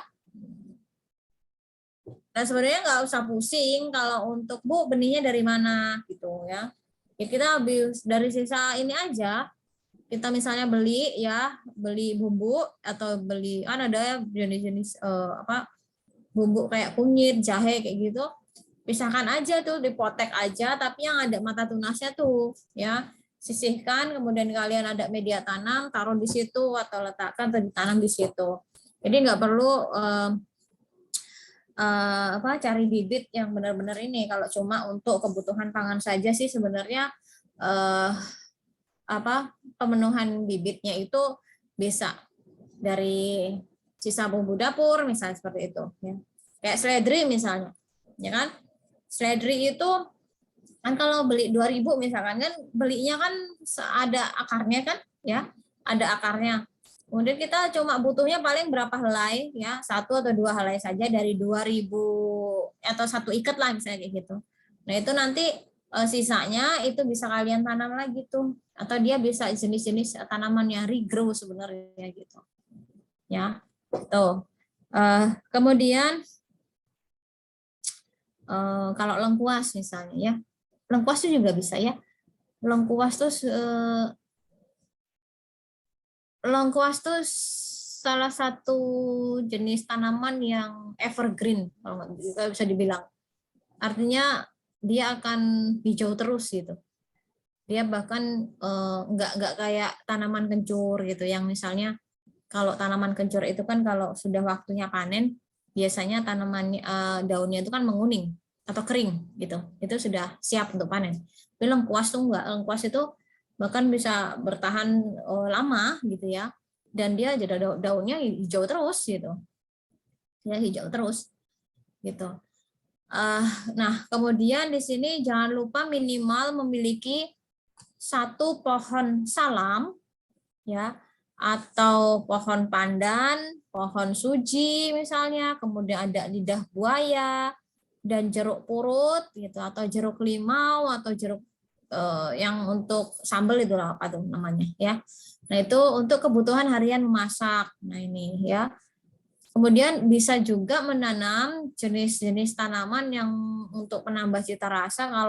Kalau yang kalian misalnya lidahnya bukan lidah-lidah orang inilah ya, istilahnya saya sukanya misalnya, Bu saya sukanya tuh makanan western misalnya gitu kan. Biasanya kalau jenis-jenis makanan seperti itu ada aja kan tambah-tambahannya jenis-jenis tanamannya, entah itu ada daun mintnya, ada tarragonnya, misalnya ada rosemary gitu. Itu juga bisa diusahakan atau ditanam. Ya. Nah, itu untuk pilihan tanaman urban, ada tanaman herba, bumbu ataupun rimpang. Nah, tadi ada jenis karbohidratnya, kemudian sayurannya, ada tanaman herba atau bumbu atau rimpang, kemudian juga ada tanaman teh atau untuk minuman gitu ya. Tanaman teh atau minuman. Jadi pilihan tanaman urban di sini yang bisa dijadikan teh gitu ya. Paling tidak untuk di permakultur itu disarankan paling tidak punya 1 atau 2 jenis tanaman deh yang untuk atau bisa dijadikan teh atau jenis minuman misalnya. Ya, seperti kayak bunga telang, bunga kenop, bunga melati. Itu kan kalau melati kan biasanya untuk penambah ya, menambah aroma itu untuk tehnya misalnya. Kemudian ada rosella juga, bisa mint, rosemary, atau jeruk lemon itu juga bisa ya. Kemudian kan kebutuhan teh harian bisa dikombinasikan dengan tanaman herba atau perimpang ya. Banyak kok jenis tanaman yang kombinasi gitu ya, ada teh campur kayu manis misalnya, atau ada serehnya gitu ya, ada aroma-aromanya. Nah, itu merupakan beberapa strategi dalam pemilihan tanaman untuk di permakultur ya. Kemudian bagaimana sih untuk desainnya gitu ya? Desainnya, kalau yang pertama tadi kan kita harus observasi dulu untuk jenis tanah atau ya jenis tanahnya seperti apa itu tadi ya. Kemudian strategi penanamannya atau jenis tanamannya apa saja, strategi penanamannya bagaimana. Nah, baru ke desain kebunnya. Ya. Desain kebunnya. Tergantung luasannya ya, tergantung luasannya. Kalau memang yang sempit sekali ya berarti harus pakai pot misalnya kayak gitu. Kemudian bisa memanfaatkan tembok-tembok di rumah atau di teras rumah gitu. Itu juga bisa. Nah, ini contoh desain kebunnya misalnya ya, kayak luasan berapa kali berapa nih gitu ya. Misalnya 2 kali 2 meter bisa nggak? Ya bisa aja gitu ya. Atau yang lebih luasan lagi misalnya kalau di itu kalau 2 kali 4 misalnya ya bisa gitu ya, diatur lah ya. Nah, ini untuk contoh desainnya misalnya di sini ya, pinggiran ditanami atau pinggiran ditanam tanaman perennial. Nah, ini misalnya ya, ini disimulasikan ini tanaman-tanaman yang perennial ya, perennial tadi. Kemudian misalnya jenis buah-buahan gitu ya juga bisa kan di sini di pinggir-pinggirannya. Kemudian bagian tengah ini dibuat seperti garden bed atau bedengan-bedengan gitu ya. Misalnya di sini bedengan-bedengan, tapi di bedengan-bedengan ini tidak hanya satu tanaman saja yang ditanam gitu ya. Tidak hanya satu tanaman saja yang ditanam, tapi ada jenis tanaman annualnya, ada tanaman biennialnya gitu ya. Jadi dalam satu garden bed ini ya, dalam satu garden bed kecil ini bisa ditanam bermacam-macam ya. Nah, kemudian disarankan juga sih sebenarnya misalnya untuk permakultur ya paling tidak minimal punya satu tanaman cabai gitu ya. Minimal gitu ya. Nah, di sini misalnya ada bayamnya ya. Kemudian ada pinggirannya misalnya ada kucai atau seledri kayak gitu-gitu ya. Kemudian ini yang jenis rambatan misalnya ya, misalnya kayak kacang-kacangan ya, kacang panjang misalnya atau mentimun gitu ya.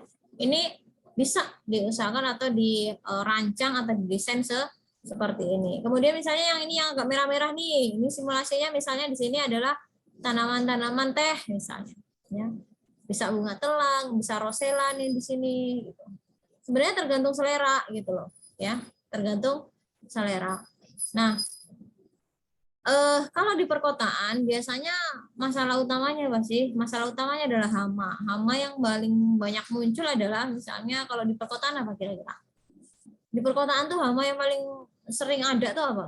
Atau yang pasti ada tuh kalau di kota?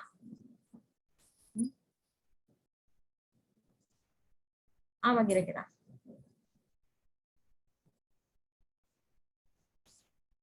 Kalian tinggalnya di desa semua? Kan enggak toh? Hama yang sering mondar-mandir gitu apa tuh?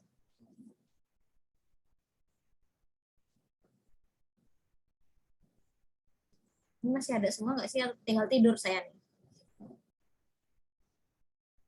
Karena hujan, enak untuk tidur, jadi kalian sambil rebahan tidur gitu ya.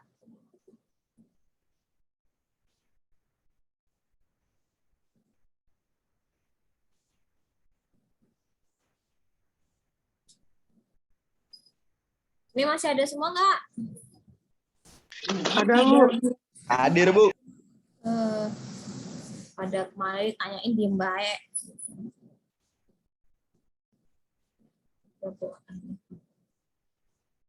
Ya, oke, misalnya kalau kita mengusahakan permakultur di perkotaan, yang hama yang sering muncul biasanya tikus nih, ya, tikus biasanya. Gimana tuh untuk caranya gitu ya? Atau biasanya kalau tikus itu kan, tapi kalau populasinya banyak ya keterlaluan ya, mau dia ada bau-bau amis atau yang seperti apa, tikus mah ada aja gitu ya. Nah itu sebenarnya untuk pengendalian tikusnya ya sebisa mungkin kan nggak pakai pestisida ya, misalnya ya diletakkan apa yang buah yang tidak disukai tikus itu apa namanya? Aduh lupa saya.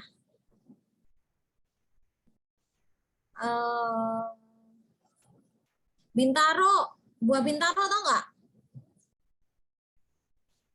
Pernah dengar doang Bu. Buah bintaro, kalau kalian lewat tol ya biasanya tuh banyak banget tuh tanaman-tanaman bintaro tuh yang buahnya bulat-bulat warna hijau tuh yang biasanya di pinggiran-pinggiran jalan itu, atau bahkan ada yang jatuh beberapa ini. Di UIN di kampus 1 juga ada sih kalau nggak salah, di kampus 1. Nah itu biasanya buah yang bisa ngusir tikus katanya sih gitu ya. Jadi bisa pakai itu gitu, bisa. Nah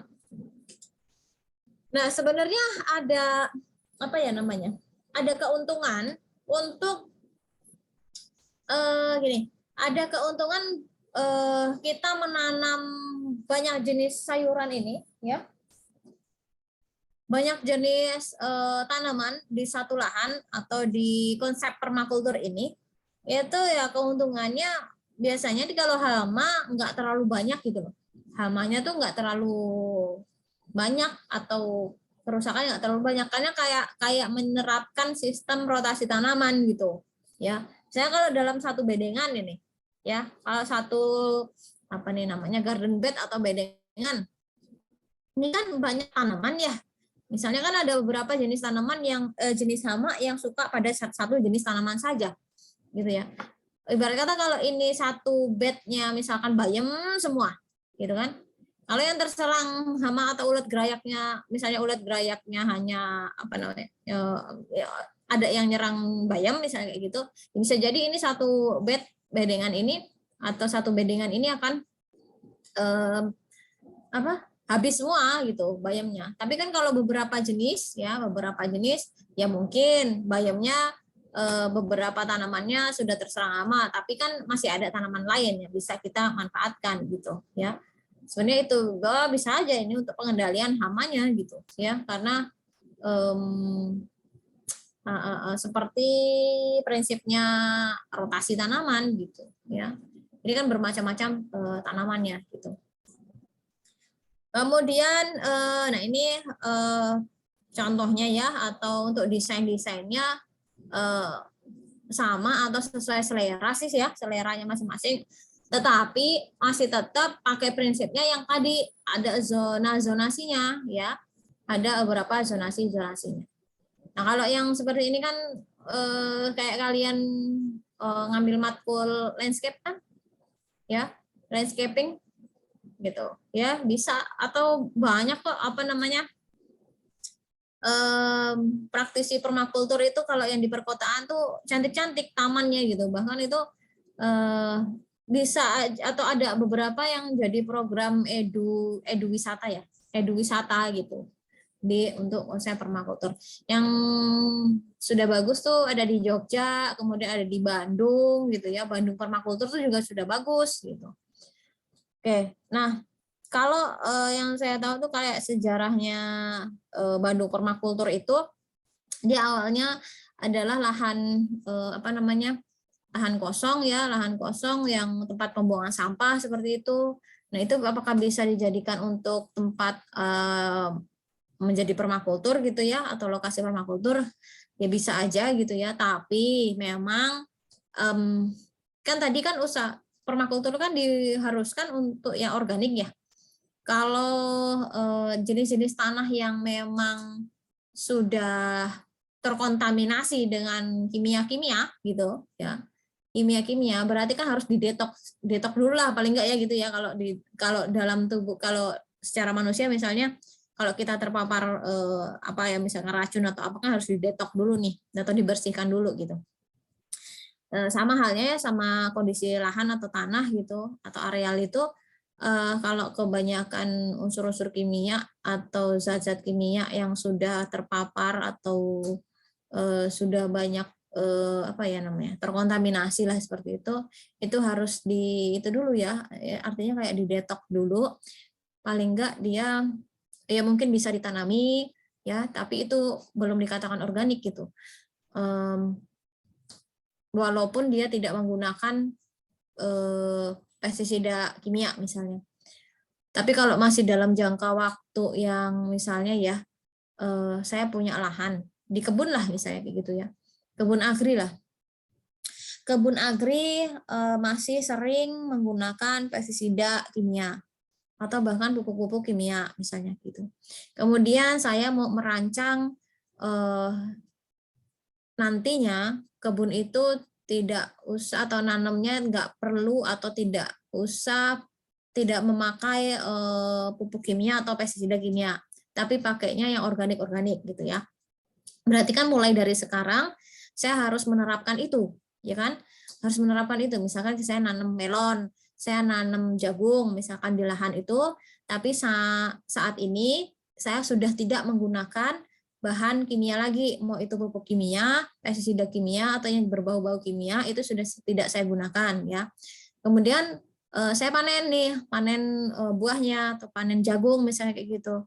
Nah, melon atau jagung yang saya panen itu belum dikatakan menjadi produk yang organik ya.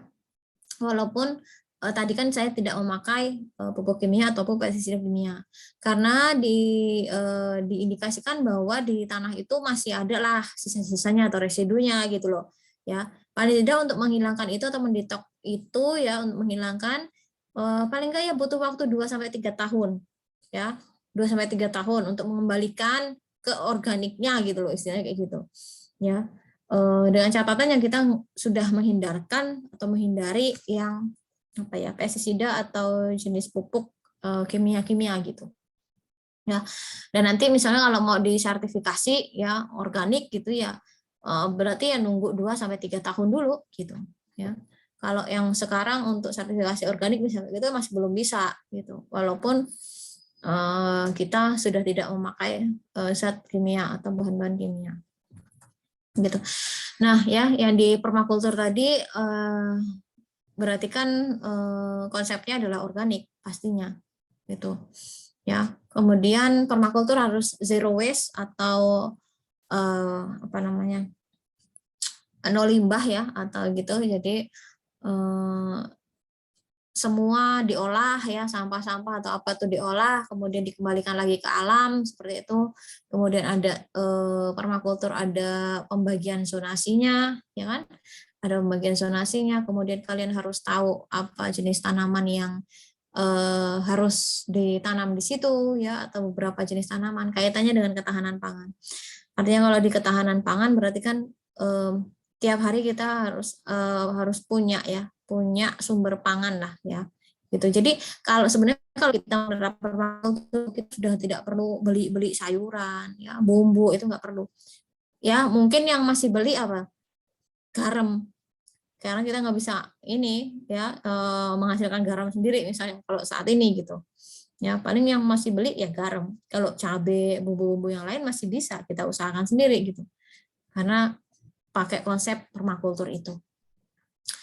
Itu ya, itulah gambarannya. Kalau kalian pengen tahu lebih jauh itu bisa tuh apa namanya di daerah Jogja atau Sleman tuh ada, terus di Bandung ada, di Jakarta tuh saya kurang paham tuh Jakarta mana itu ya, tapi sudah lumayan banyak ya, sudah lumayan banyak. Nah itu mungkin itu juga bisa dijadikan mungkin program KKN kalian nantinya gitu. Mau KKN semester depan ya atau semester ini atau liburan nanti? Liburan nanti. Sudah ini belum sih? Sudah ada pengumumannya belum sih? Sudah, Bu. Oh sudah.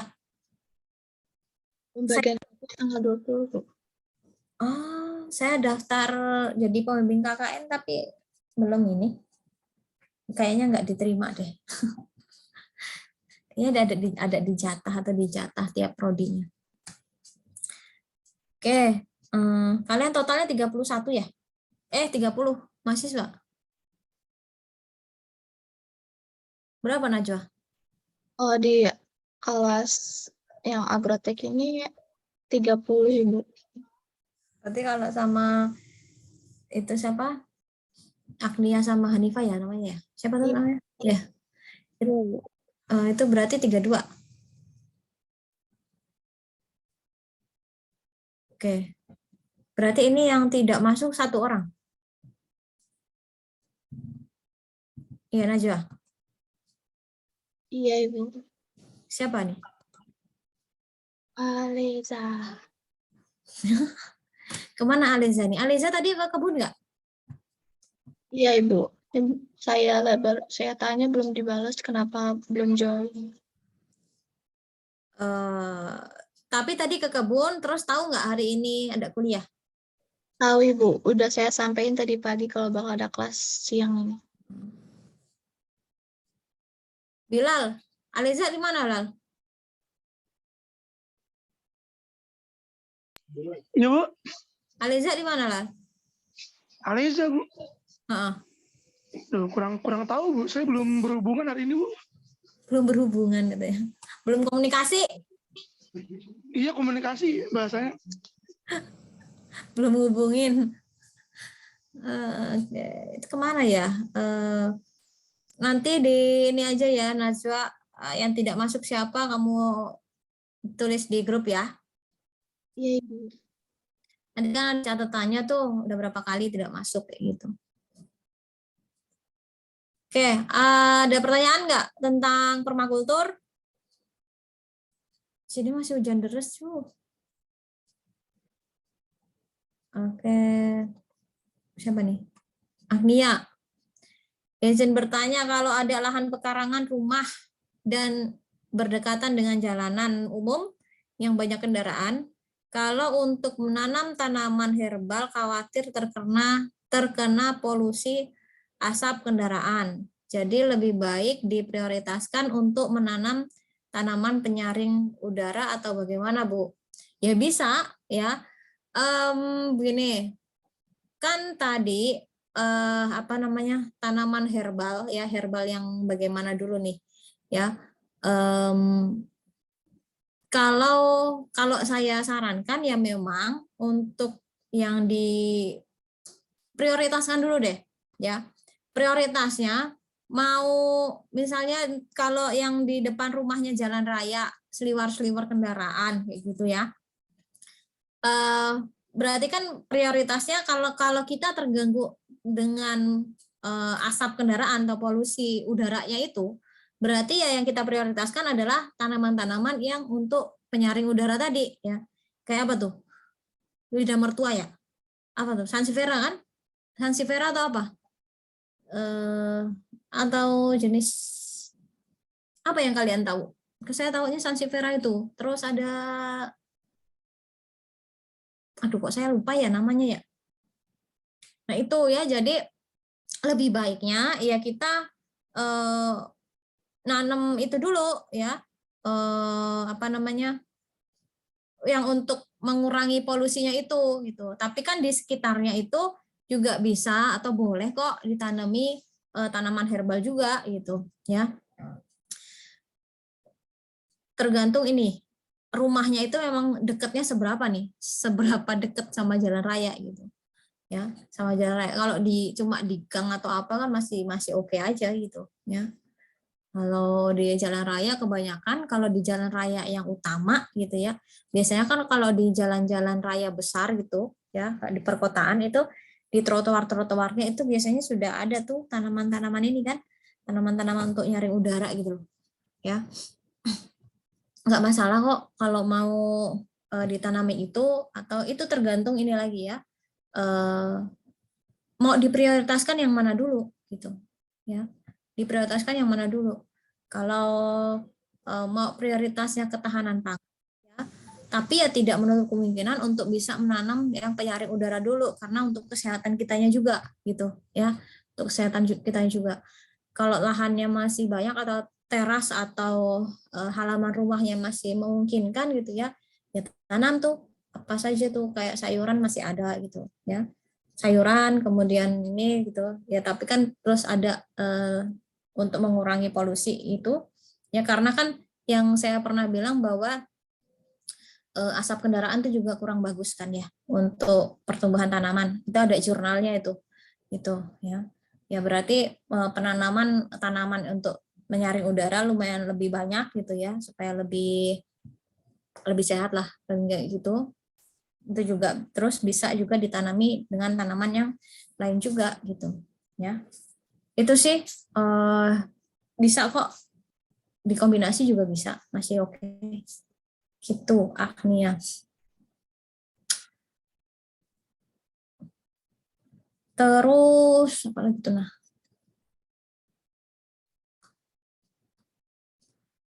Oke.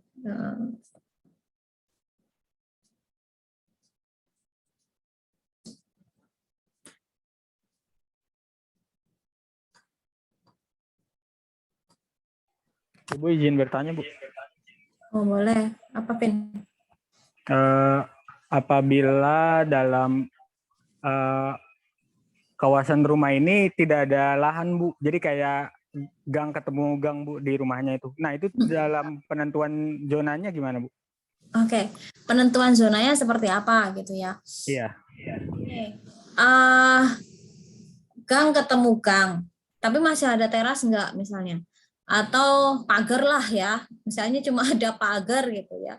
Ya bisa aja gitu sebenarnya untuk skala kecil pun, atau bahkan ada yang di balkon ya, enggak balkon deh, misalnya yang rumahnya sederhana misalnya ya, rumahnya sederhana di gang-gang, kemudian masih ada teras yang bisa dimanfaatkan hanya pagarnya, ya udah untuk pagar saja gitu. Berarti paling tidak kan minimal tadi ada paling enggak ya zona 1 ya, atau bahkan di zona 2.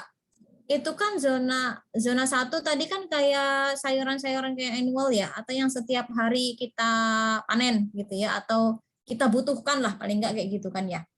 Kita butuhkan misalnya kayak bayam, kangkung atau sayuran sejenisnya itu kayak pakcoy. Nah, itu kan bisa ditanam kayak hidroponik misalnya, atau secara vertikultur seperti yang di apa namanya kayak di belakang saya ini backgroundnya gitu ya.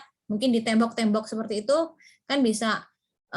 Kemudian mungkin bisa apa namanya untuk yang zona 2 ya, zona 2 itu kan tadi yang kurang atau beberapa kali atau rutin ya, rutin untuk dikunjungi.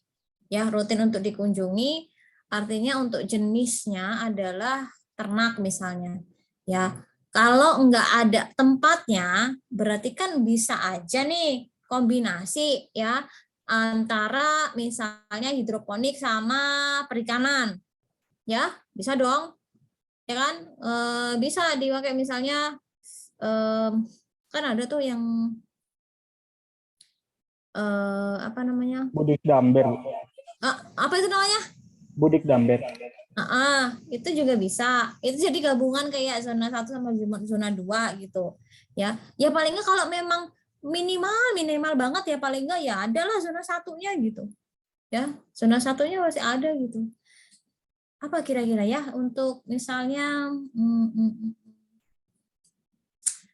ternak, ya kalau saya bilang sih kalau ternak untuk yang cocok di perkotaan ya paling ternak kalau ayam agak susah ya karena berkeliaran gitu, atau mungkin bahkan di kandang juga butuh tempat kandangnya juga, paling ya ikan atau kolam itu ya, itu kan bisa diusahakan gitu ya, mau hidroponik atau di ember gitu ya. Tadi kan banyak ya sekarang kan ada kan di daerah tertentu di perkotaan yaitu yang tadi kayak ternak lele ya di dalam ember, kemudian di atasnya ada kangkung gitu kan ya, bisa itu yang sangat minim banget berarti itu ya, paling enggak adalah untuk sumber karbohidratnya ada gitu misalnya Kalau sumber karbohidrat misalnya ya tadi kan kayak umbi-umbian kan bisa ditanam di pot gitu kan, bisa ditanam di pot, bisa.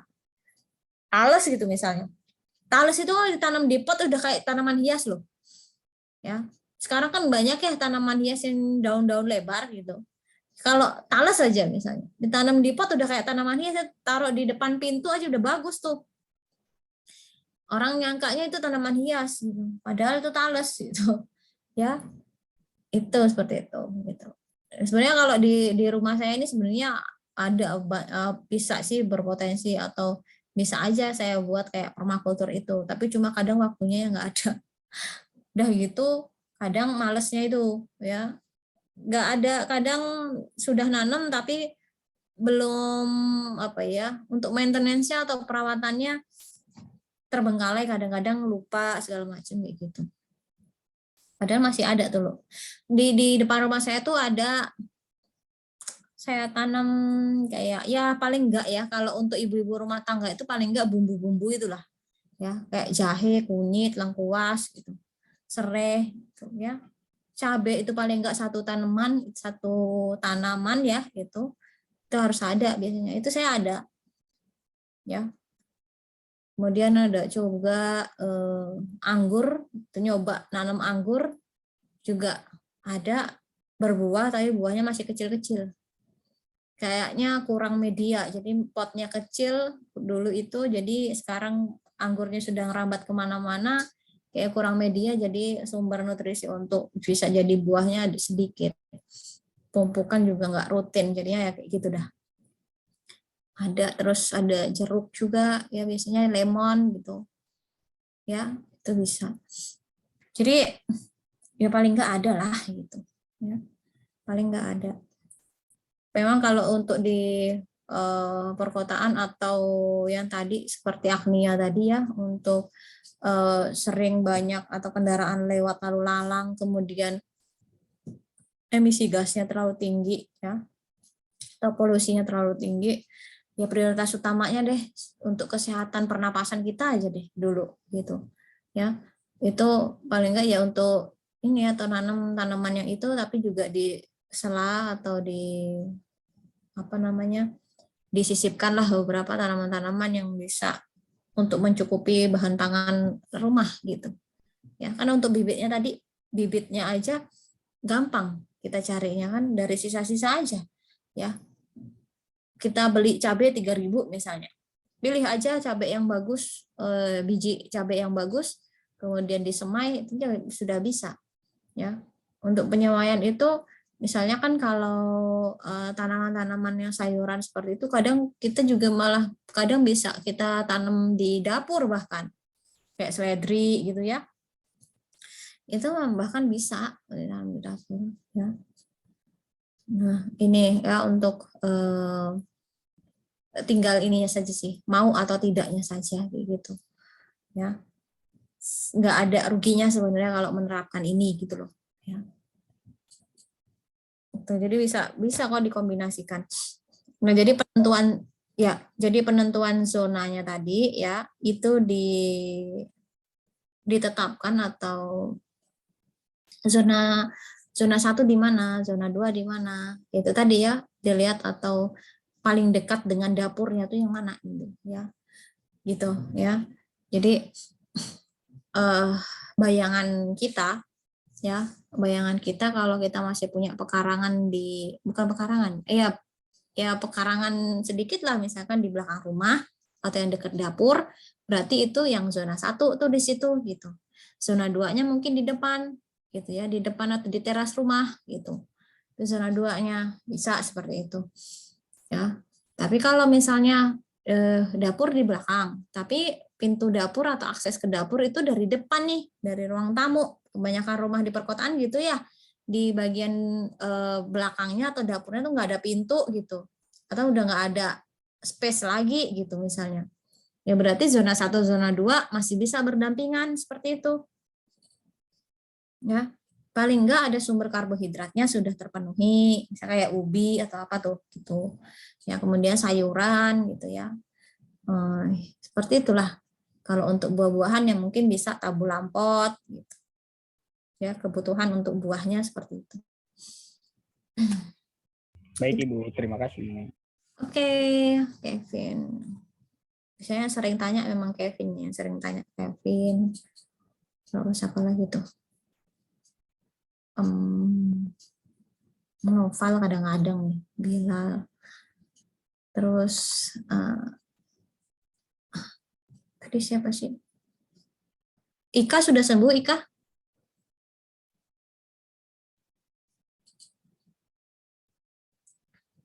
Ya, Bu. Sakit apa? Demam sama radang sih, Bu. Oh, demam sama radang. Ya, itu tuh kurang istirahat atau kamu sering begadang kali? Iya, begadang juga. Nah, begadang ngerjain tugas atau begadang yang lain nih? Begadang tugas, Bu. Begadang tugas, Kadang udah habis gitu sahur nggak tidur lagi. nyambung ke nyiapin makan sahur gitu ya, sampai subuh udah gitu ini. Jadi harus ini apa? Pinter-pinter bagi waktu. Saya juga seperti itu nih, tapi ya jaga-jaga kesehatan lah. Minum vitamin.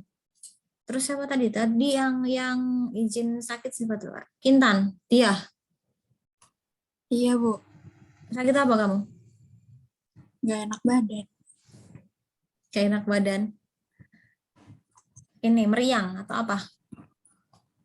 Nggak tahu, lemes banget tadi pagi. Nggak sahur kali? Sahur. Sahurnya pakai nasi goreng kali ya? Emang kalau pakai nasi goreng kenapa, Bu? Biasanya lemes. Nggak pakai nasi goreng. Biasanya lemes kalau nasi goreng itu. Gitu. Ibu izin bertanya. Boleh. Kaitannya permakultur sama kalau dikaitin sama bisnis gitu apa, Bu? Sama bisnis? Mm-mm. Bisa. Ya, bisa. Tapi kalau ini nih, misalnya nih kayak kalau kita kaitkan misalnya kalau kemarin kan kita bahas tentang microgreen ya. Ya. Iya, Bu. Microgreen itu juga bisa tuh kombinasi itu ya, atau bisa dikaitkan dengan permakulturnya juga. Microgreen itu kan jadi sumber tanaman sayurannya gitu ya, bisa. Atau tapi biasanya kalau untuk permakultur itu lebih kepada pemenuhan ketahanan pangan pada rumah tangga, itu kebanyakan seperti itu. Kalau untuk bisnis bisa dijadikan edu wisata, bisa ya, di beberapa daerah bahkan sudah seperti itu, gitu, mengenalkan apa itu permakultur, kemudian kayak itu loh, apa namanya, ya edu wisata sih, edu wisata ngerti kan ya, jadi memperkenalkan misalnya sistem pertanamannya seperti apa gitu. Ini harus dari sini ke sini, dari zona 1, ini zona 2, segala macam. Nah, itu kan kalau edu wisata tuh termasuk bisnis juga toh. Mendatangkan wisatawan misalnya kayak gitu kan. Mau itu domestik atau yang lain gitu. Yang pengen ini ya dengan jangkauan targetnya istilahnya mau misalnya anak-anak atau remaja atau bahkan petani ya, mensosialisasikan itu ya kan, itu bisa jadi bisnis, bisa seperti itu ya. Kalau yang skala rumah tangga untuk bisa dijadikan bisnis ya bisa aja, tapi dengan bagaimana kita memproduksi atau hasil panennya lebih lah ya, atau selain mencukupi kebutuhan keluarga juga bisa lebih untuk bisa dijual atau dibagikan pada tetangga misalnya gitu ya, bisa aja gitu ya. Kita tuh harus kreatif sih sebenarnya, kalau apalagi masa pandemi seperti ini gitu ya. Bisa kalau misalkan kalian tertarik sama microgreen tadi ya bisa, itu kan salah satu juga pemenuhan sumber vitamin untuk keluarga juga bisa ya. Selain itu juga bisa digunakan atau untuk ladang bisnis juga gitu. Bisa sih dia atau Kintan. Iya, Bu, makasih. Ya lebih banyak di edu wisata tuh biasanya. Karena kan kalau yang di edu wisata biasa misalnya ya, di edu wisata misalkan satu komplek nih. satu komplek di perkotaan, satu RT di gang gitu ya. Setiap setiap rumah gitu ya, itu ada bagian-bagian sendiri misalnya, ya kan? Kayak rumah pangan lestari itu loh, kayak RPL. Ya, setiap rumah kan harus menggalakkan itu misalnya gitu. Nah, kalau semua atau setiap rumah yang seperti itu kan bisa jadi itu misalkan Edu wisata kampung apa misalnya. Bisa gitu. Bisa kok diusahakan seperti itu, bisa. Oke, kemudian nah itu makanya saya rasa kayaknya penting tuh menyampaikan mengenai permakultur ini karena sangkut pautnya dengan ekologi atau ekosistem yang ada di lingkungan lah, saya kayak gitu. Menjaga ya. Itu sih. Nah, kemudian untuk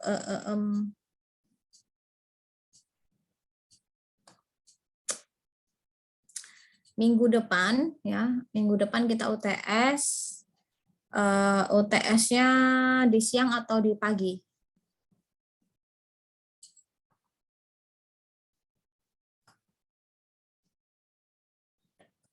Kalau di pagi untuk pengamatannya gimana, Bu? Pengamatannya mau jam berapa aja terserah. Yang paling enggak ini ya di hari itu gitu. Konsisten gitu loh. Tapi untuk jamnya terserah kalian gitu. Tapi apakah kalau yang di pagi yang biologi bisa? Agnia sama Hanifa?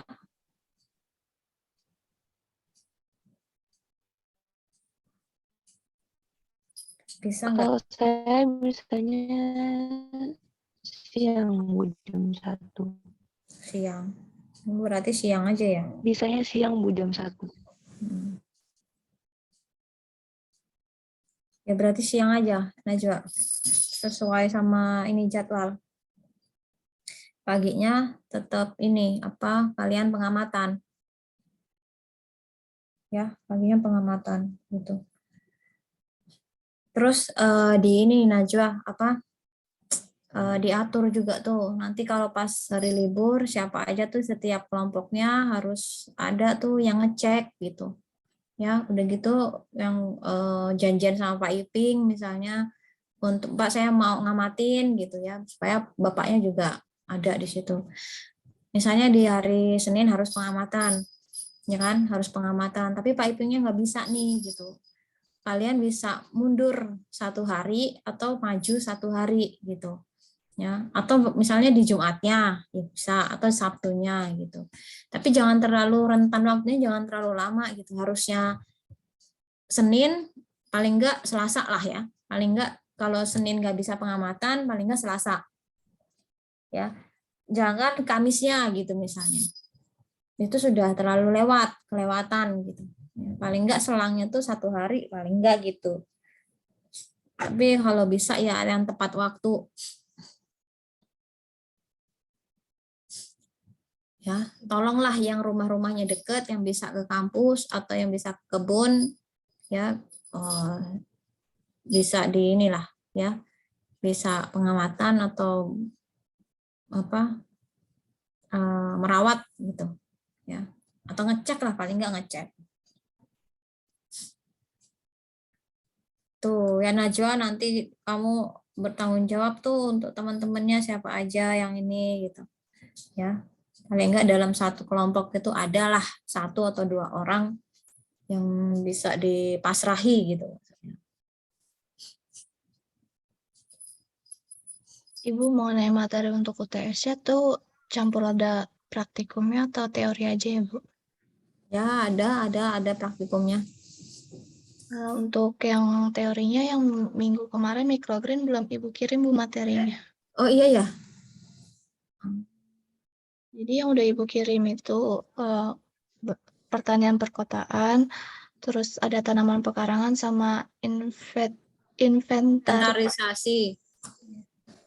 Ya, ini saya kirim microgreen sama permakultur yang ini ya. Kemudian kalian juga pelajari itu yang di praktikum, ya, apa saja perlakuannya, misalnya gitu, ya, tanamannya apa saja yang diusahakan, gitu. Ya. Kemudian berapa saja itu perlakuannya apa, gitu, ya. Gitulah, kisi-kisinya seperti itulah. Ini mah.